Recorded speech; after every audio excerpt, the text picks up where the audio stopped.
it going, guys? Welcome back to my channel and time for another edition of Speedy Reviews, a series on my channel where I take about 10 movies, some of them of a slightly smaller release, or films that I didn't really get a chance to do a proper solo review of, and I kind of give you my condensed, quick thoughts of the film. In this video, I'm going to be talking about films such as Run, The Woman in the Window, The Tomorrow War, and Freaky, just to name a few.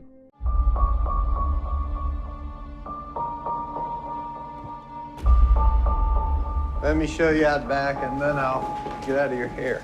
The stars are insane out here. I should have brought the telescope. What do you need a telescope in the city for? Unless you're like a peeping Tom or something. Dave Franco, who you might know as star of such films like Now You See Me and Bad Neighbors, has now turned his hand in his first feature directorial debut. The premise of the film centers on two couples that go on a weekend getaway. There's a bit of a contentious relationship going on as well as a big secret, but ultimately they soon discover that all is not right and that someone may be watching over them. For starters, I want to say how incredibly impressed I am by Dave Franco as a director. When it comes to horror films, even some seasoned veterans, they do like to show a lot more than they probably should in terms of things like gore and disturbing imagery. Franco exhibits an incredible amount of restraint, choosing to literally cut away at the perfect time before we see something visceral or immensely disturbing, which means that you as an audience member are left to think about what is going to happen. It lingers in your mind rather than it being kind of like painted out before you. It's not often I say this about a film, but it also has one of the more ingenious use of credits too.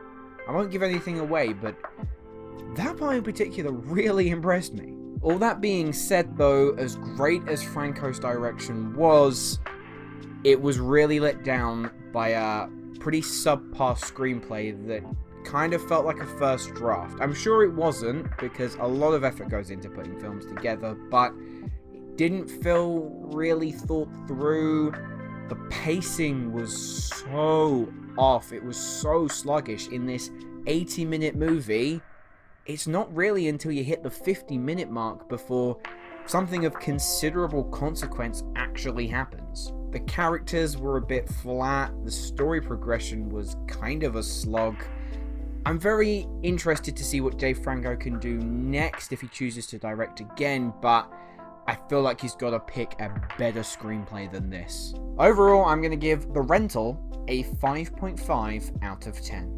As you entered the park, you saw this thing, and you're like, this is real. The engineering behind this, if there was any engineering, was just nuts. Build it higher, make it faster. People control the action. Combine that with liquor and anything goes. There were no rules. For a lot of kids, that was heaven. And if you couldn't swim well, yikes. For those that don't know me, I am a roller coaster junkie. I love the adrenaline rush and the feeling of being in danger. But again, it's the feeling that you might be in danger, not that you actually are in danger. However, that is what the residents of Action Park would experience, and this documentary details just how utterly insane this park was organized, run, managed, the whole shebang. There was a film released a few years ago with Johnny Knoxville called Action Point, and it was based around this exact park. Now the film itself is pretty bad, but I'll admit, after watching this documentary, that film didn't even illustrate half of the crazy things that went on in real life. Basically, Class Action Park is a documentary detailing a real-life theme park in New Jersey that was opened in the 80s, and to say that health and safety guidelines were overlooked is an understatement. The documentary outlines that this entire theme park was the brainchild of a Wall Street tycoon who didn't adhere to any health or safety guidelines and ended up creating rides and water slides that left guests battered, bruised, teeth missing, cut open, impaled, knocked out, unconscious, and in some cases even dead. Now, as dark as that sounds, the documentary itself takes on a very surreal approach. Throughout the film, there are interviews with former visitors, staff members, journalists that are detailing just how batshit mental this entire endeavor was, with water slides that have a makeshift loop in them, toboggans that will literally eject the person out, and you are constantly in shock to a comedic extent. And the documentary was consistently engaging until it hit a bit of a snag come 2/3 into the film itself, where we drastically change tone. We go from incredibly comedic outbursts of absolute ridiculousness to all of a sudden incredibly serious, life-threatening consequences. And I feel that in the final 20 minutes, that transition could have been handled a lot smoother. However though, if you are after a documentary that will have your head in your hands wondering how on earth this thing could even happen in the first place, then I would definitely recommend checking out Class Action Park. I'm going to give Class Action Park an 8 out of 10. Declaration of war. Give me back what is mine or face the consequences. Okay. You got your wish. What the? Fast drying foam sealant. I'm gonna get this kid. Jesus, Mary, Joseph, and the wee little donkey, what did I do to deserve this? The War with Grandpa was a film that I believe was made in 2016, meant to be released in 2017, and then just hit delay after delay after delay. This year it dropped on Prime Video, and boy is this a doozy. Now realistically, this is nothing more than a cheap family comedy that stars a really well-known A-lister who is kind of just letting their hair down at this point and trying to do something to entertain a family. And I'm not going to sit here and critique Robert De Niro, asking him, why would you choose such a horrific project? Because the man is a screen legend. He is one of the greatest actors to have ever lived. I don't have any right to sit here and tell him what he can and can't do. But wow, this movie was a heap of crap. Whilst it's aiming squarely for family entertainment, the execution is way off. Let me just give you a list of bullet points of some of the things that this movie does. I promise you these are all genuine. This really happens in this film. So the main child in this film, he loses his bedroom to his grandpa when he moves in, and so without any other prompt, declares war on his grandfather, proceeding to then unleash death traps on an elderly man, all because he took his bedroom. Uma Thurman unironically appears to think that she's in a good movie. There is a running gag about Rob Riggle seeing Robert De Niro's penis. So I'm confident that they never gave Christopher Walken a script and they just put him on set and filmed whatever would happen. The youngest daughter is obsessed with Christmas and has a Christmas-themed birthday party, even though it's set in September. And for the hell of it, the writers throw in an anti-war message that they expect you to take seriously. I'd honestly say that it has to be seen to be believed, but I think that there's bound to be other YouTubers out there that will have done some sort of commentary video where they show you like the most horrific, ridiculous bits in it, so you can probably save 90 minutes of your life and find that instead. I'm gonna give The War with Grandpa a 2 out of 10.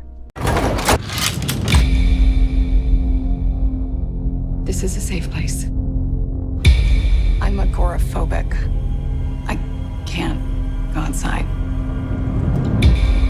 I've been slipping, getting into a really dark frame of mind. Now this mystery thriller dropped on Netflix a little while ago. It has an all-star cast featuring the likes of Amy Adams, Gary Oldman, Julianne Moore, Jennifer Jason Leigh, Brian Tyree Henry, and also there's a Falcon and US Agent reunion as Anthony Mackie and Wyatt Russell show up too. It's directed by Joe Wright, who admittedly I haven't been the biggest fan of some of his films, But you take that all-star cast, and you take a really intriguing sounding premise about a woman who suffers from agoraphobia, which is a fear of going outside, who witnesses a murder across the street and is trying to convince those around her of what she saw. What could go wrong? Wait, sorry, let me just... What could go right? Wow, this went off the rails. I'll kick things off with a positive. Amy Adams is fantastic in this film. She's always good, and she always brings everything to a role, no matter if the script is pretty shoddy. And she does her best to anchor her character down, even though the story around her may be getting a bit too far-fetched. The barrier that she smacks head first into, though, is that the character of Anna is so dull. The same goes for this underlying mystery. The film expects us to care about this unfolding mystery without doing the proper due diligence of setting up a compelling mystery in the first place. As time ticks on, the film never attempts to pull you in any further. There is some god-awful dialogue in this film, including a line about cat tongues.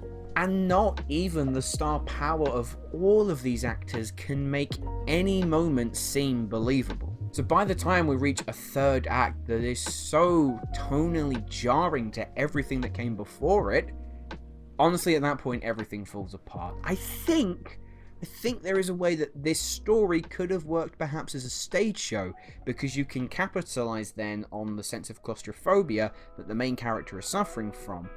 But as a film, whatever this was, mundane doesn't even begin to describe it. I'm going to give The Woman in the Window a 3.5 out of 10. Hi, Paxton. We heard London's in total lockdown. We are all locked in this psychological prison of burning aloneness. How's Linda? She's somewhere in the house. Is there some type of issue? We are fine. Here's the thing. In the probably not too distant future, we are going to be bombarded with films made during the pandemic, films set in the pandemic, films about the pandemic. It's just gonna happen, whether we like it or not, and lo and behold, we're already in the swing of it. Now, last year we had the really impressive horror film called Host, which was set entirely on Zoom, and now Lockdown is about a couple who are really struggling in the pandemic as well as their relationship, and then decide that they are going to perform a heist on a jewel in Harrods. And the whole thing is excruciatingly dull. Now, the concept is pretty interesting because the idea of a heist in lockdown, well, it can provide some unique little obstacles for your story. And hopefully, what it won't be doing is focusing on the painstaking and depressive monotony that was lockdown, and how relationships can be tested more than we ever thought, and guess which one this film decides to spend most of its time on. Lockdown is a 2-hour reminder of how unbearably difficult lockdown actually was, with then a 20-minute heist crammed in there because you need to make it sell somehow. The entire screenplay felt like a first draft. The takes felt like first takes. Again, similar to The Rental, I can entirely understand how difficult it is to make a film, and especially under these circumstances, you kind of don't want to hang around too much. That doesn't really work as an excuse for just how sloppy this movie can get. Chiwetel Ejiofor and Anne Hathaway are charming as always. I don't think they share the best chemistry in the world, but not even they can elevate this material. They've squandered a decent premise by choosing to remind people about how difficult it was to buy toilet rolls and how much we missed our loved ones. That sort of stuff that isn't like a distant memory. It's not fun to watch, and none of it comes across without any real meaning. I mean, honestly, if you are a budding screenwriter and you're wanting to make a film set during this pandemic era, this isn't the way to go, because Lockdown has nothing compelling about it. I'm gonna give Lockdown a 4 out of 10. You knew him, didn't you? Then you had that one little feeling. But you waved it away. You should have listened to that one little feeling just like I'm listening to you now. You can talk to me. I'm all a friend you got. Now and again, there is absolutely nothing wrong with a gloomy crime drama featuring a strong cast and a really quite disturbing mystery at the center. And for a while, The Little Things checked off a lot of those boxes. It has a great cast, Denzel Washington leading the way as a detective brought onto a serial killer that shares many similarities to a case from his past. It's the kind of role Washington can do in his sleep, but he's good here, so no harm done. Rami Malek stars as the officer paired with Washington to work on this case, and even though his character isn't exactly breaking new ground either, he's more than reliable in this role. And Jared Leto pulls out another creepy performance as a supposed suspect for these killings that is constantly appearing to be steps ahead of the detectives. The problem that The Little Things suffers from is failing to generate any kind of atmosphere. The overall narrative is pretty by the numbers, and director John Lee Hancock doesn't do much to really take it any further. There isn't a sense of ambience for this film to sit in. He's very clearly taken inspiration from the works of David Fincher, particularly with Seven. However, in that moment when John Doe rocks up at the police station, it's monumental because in that moment the power dynamics of the entire film of Seven are flipped on their head. Hancock aims for the same approach here, but he just doesn't have the same gravitas or level of engagement that Seven did. And it drops a ball with its ending too. It's a very unsatisfying climax that is clearly going for some wider message, but wow, you leave the film really unfulfilled. So I'm going to give The Little Things a 5.5 out of 10.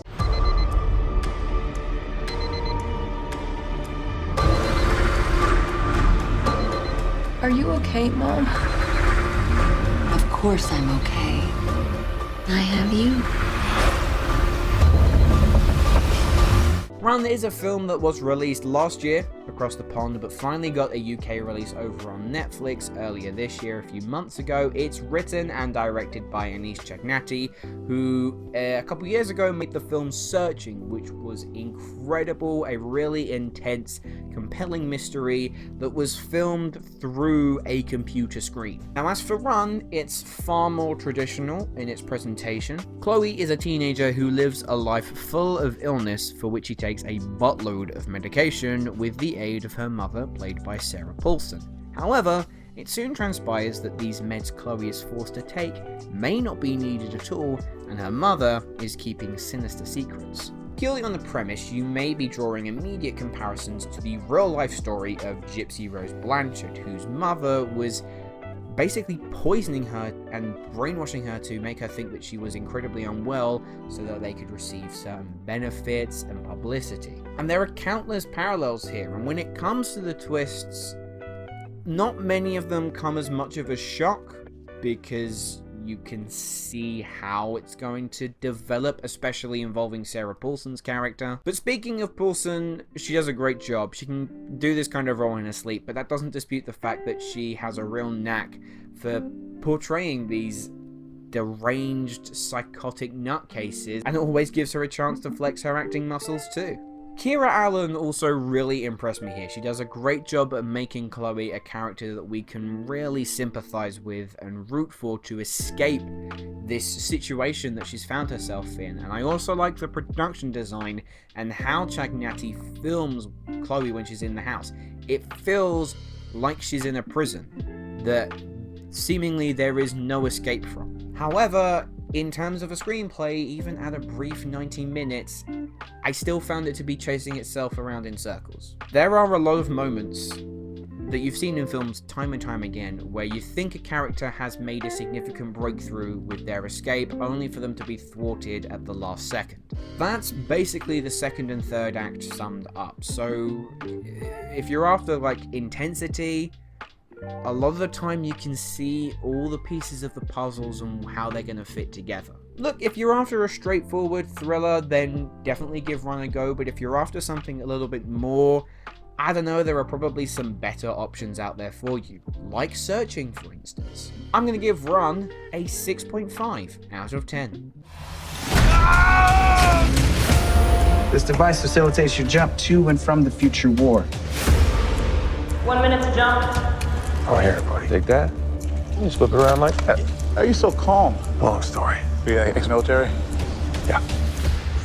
Kind of a short story, I guess. 3, 2, 1. Now, this, I believe, was originally scheduled for a cinematic release before Amazon swooped in and picked up the distribution rights from Paramount. And whilst I believe that it would certainly lend itself to a cinematic type viewing, I don't feel like I lost anything from the film by watching it on a television. Because what you have here with The Tomorrow War is a balls-to-the-wall, no-nonsense, action sci-fi monster movie that wouldn't have looked out of place in the mid-90s besides some more up-to-date movie stars and improved CGI. Chris Pratt stars as the film's lead, you know, the generic family man with a military past who is inevitably tasked to lead the human race to victory against aliens. Except, to give it a little refresh, it's actually a war happening 30 years into the future, where the civilians of today, including Pratt's character, are sent to fight.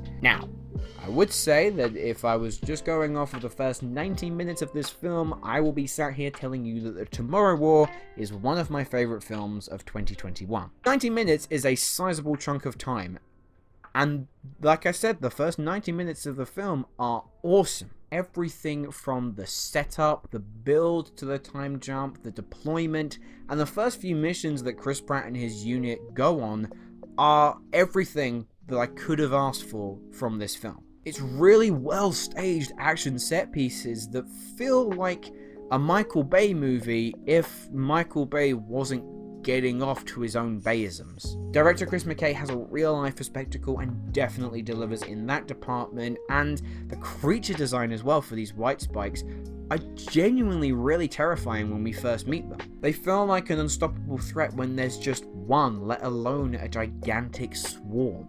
And even though Chris Pratt won't exactly be earning an Oscar anytime soon for his performance here, he is more than reliable as the hero of this story. And also the script does just about enough to make Dan a character that you can root for and cheer on to save the world.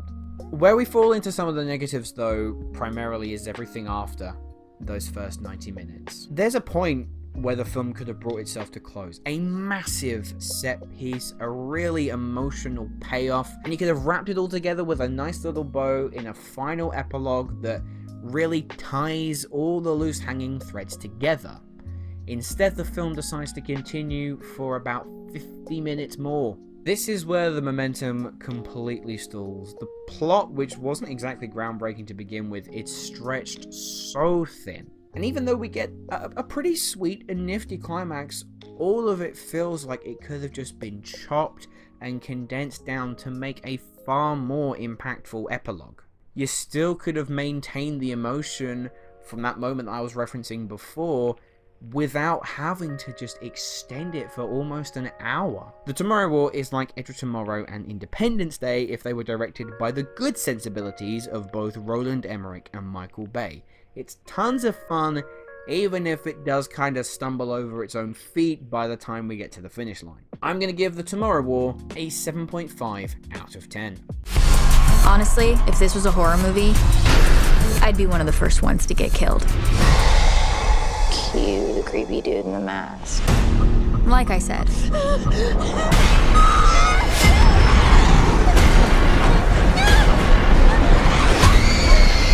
Next up, we have a film that, again, was released in the States last year, but has only recently just hit UK cinemas. Freaky is written and directed by Christopher Landon, who also wrote and directed the Happy Death Day films. A different take on the slasher movie, but ones that, you know, they didn't really win me over like I know it did with some. And once again, Landon is messing around with the slasher genre, but this time instead of throwing Groundhog Day in the mix, instead, we get Freaky Friday. Catherine Newton plays a high school girl living a shoddy existence when she becomes the target of Vince Vaughn's sadistic serial killer.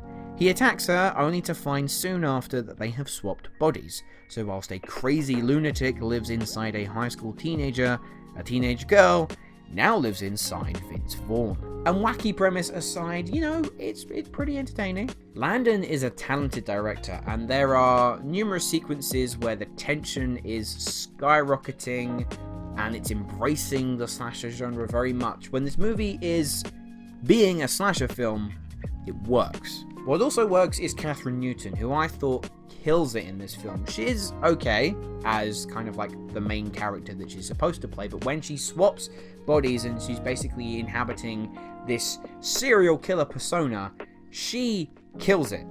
Literally.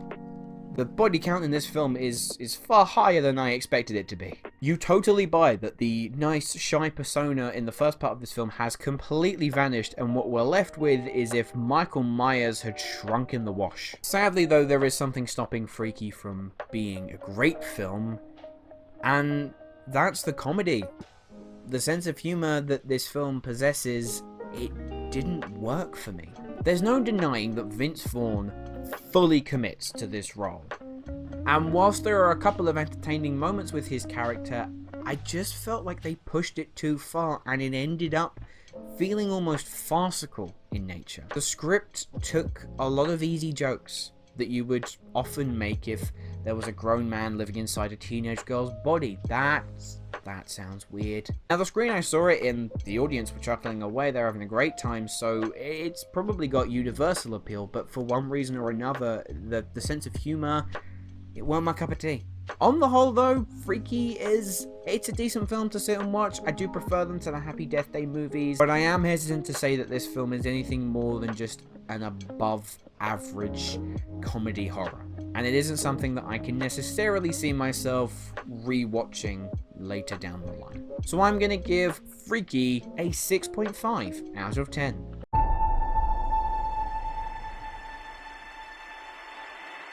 911. What is your emergency? Hello? Hello? Hello? And so finally, for this edition of Speedy Reviews, we come to Antebellum. A film that came out again across the pond earlier last year, but has only relatively recently this year been dropped on Now TV. I've had my eye on this film for a while after a very intriguing teaser that completely captured my attention. It seemed to suggest two intersecting timelines, one modern day and the other set at the peak of the slave trade in America, with both timelines seemingly bleeding into one another. However, Antebellum was a total misfire, concocted in what I can only assume was a half-baked idea that really wasn't well thought out. It may have been a good idea on paper, but wow, the execution just absolutely dropped the ball here. Directors Gerard Bush and Christopher Renz are certainly very talented, and there are a couple of instances here where they capture some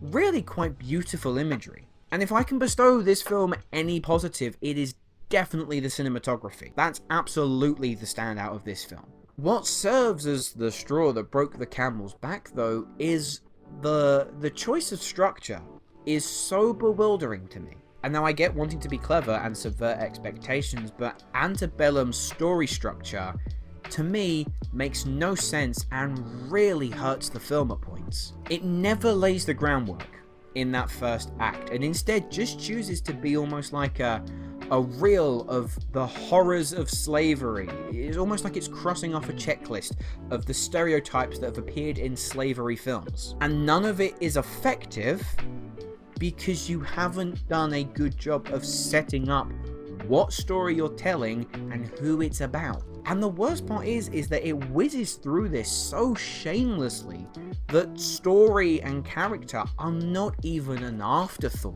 Janelle Monáe gives a good performance even if she is given the literal bare bones of a character and nothing else to work with. The interweaving timelines come across as messy and ill-conceived. What may have perhaps sounded like a so-so episode of The Twilight Zone has morphed into an unintentionally uncomfortable film to sit through that, clear as day, just was not well thought out. So I'm going to give Antebellum a 3.5 out of 10. Anyway guys, those were my thoughts on all of those films. Let me know which ones have you seen, what do you think?